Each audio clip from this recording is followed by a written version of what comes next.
Okay, so ito na yung Honda Click 125i version 3 na power appliance diagram. Yung matagal nyo nang nagre-request, no? So, ayan. Simulan natin sa terminal ng battery. Nandito kasi galing yung stock. Pumasok dun sa fuse box, no? Okay, nagkaroon ng supply itong fuse box. Then, meron diyang isang wire na red with black na pumunta ng ignition, then naging solid black. Pagka solid black, hanapin nyo na lang dito sa tatlong socket, buksan nyo po rito, i-detect nyo or i-trace nyo kung nasan yung solid black papunta. Maaling dyan, hanapin nyo, tapos meron dyang lumabas papuntang headlight socket at papuntang park light and plate light. Ang kukunin nyo po dito sa headlight socket is yung solid black. Isang wire lang po yun, no? Isang wire na solid black. Then, yung dalawang black, hanapin nyo po yung sa park light and plate light. Ito yon. Dudukutin nyo po, bubuksan nyo talaga yung buong harness ng Honda Click nyo, no? Na version 3.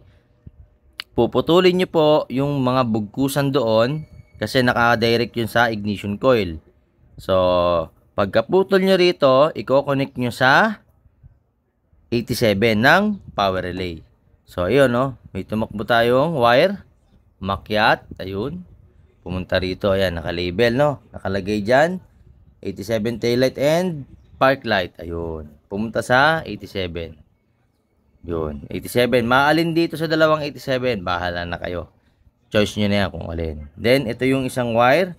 Yung galing sa headlight. Ayan, no? To 87 din. Diba? So, yan na. Then, yung panel o yung digital panel board nyo, huwag nyo na pong pakikilaman yung wire nya, yung papuntang panel board. Remain nyo lang po siya sa ignition o dun sa stock.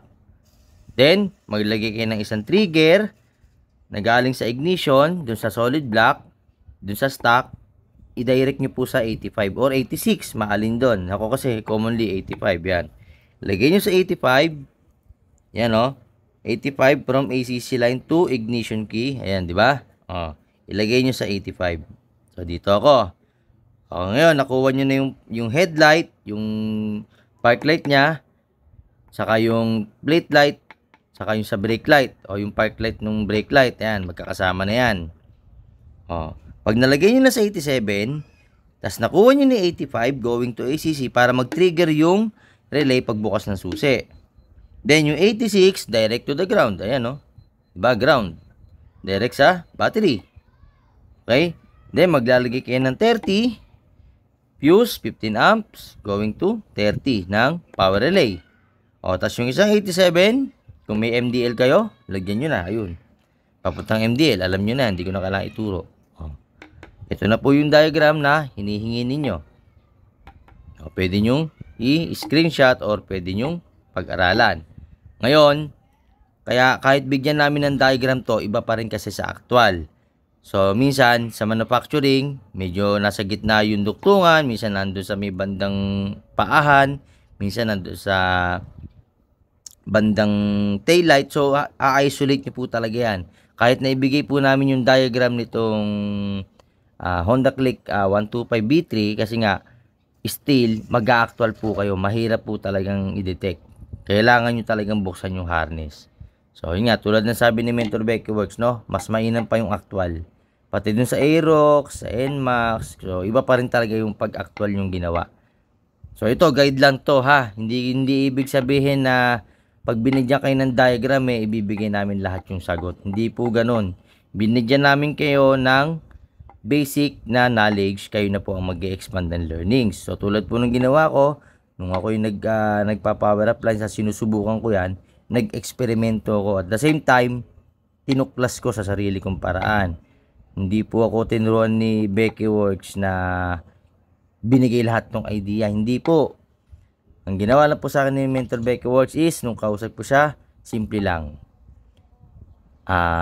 Sabi niya, aralin mo lang. Sabi niya, aralin mo lang pre, kasi nandyan na yung sagot. Sabi niya gano'n. Nandyan sa mga vlog ko yung sagot. Sa 700 videos ko na itinuro ko na lahat. Ultimo yung item. So, yun lang ha. So, sana makatulong tong Honda Click sa mga gusto mag-power replace ng Honda Click B3. Ito na po. So, B1, B2, B3, naiba lang sa mga socket. Nalipat-lipat lang sa mga socket yung ignition o yung pinaka-accessory wire. Nalipat lang po dito. Ititrace nyo po talaga. Kailangan nyo i-trace, buksan nyo. May mga socket naman yan. Mapakiles, mapadisusi, steel, same procedure. Tulad nga sabi ni Mentor Bike Works, kahit anong motor, same procedure. Ibig sabihin, iisa lang ang paraan, walang binago. Naiba lang yung mga orientation, o yung tinatawag na wiring orientation. Okay, so yan. Binigay ko na yung diagram, and sana, dun sa request, no? Ito na yung gabay mo, magawa mo sana sa motor mo, and huwag nang tanong ng kung ano-ano, ha? Hindi ko po sasagutin lahat ng tanong nyo. Kung ano lang yung kaya kong sagutin at ibigay na idea, yun lang yung sasagutin ko. Okay, kailangan nyo matuto sa sarili nyong paraan. Alright, so yun lang, JJ Humble Works, and to God be the glory, at enjoy.